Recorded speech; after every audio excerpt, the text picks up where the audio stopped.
ஒரு ஊர்ல குப்புசாமின்னு ஒருத்தர் இருந்தாராம்.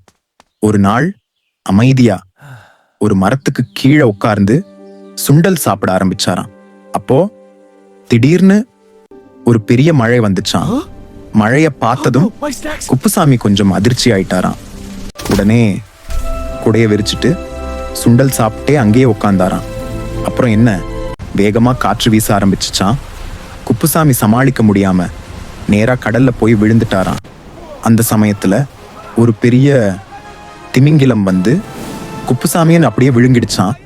உள்ள ஒரே இருட்டு. குப்புசாமிக்கு என்ன பண்றதுன்னே தெரியலையாம். அப்போதான் குப்புசாமிக்கு ஒரு யோசனை வந்துச்சான். உடனே வேகமா திமிங்கிலத்தோட வாய்க்குள்ள ஓங்கி உதைத்தாராம். அவ்வளவுதான், திமிங்கிலம் திடீர்னு குப்புசாமிய வெளியே துப்பிச்சான். குப்புசாமி காற்றிலேயே பறந்து வந்து ஒரு வலையில தொப்புன்னு விழுந்தாராம். அப்பாடா, இனிமே நிம்மதியா சுண்டல் சாப்பிடலாம்.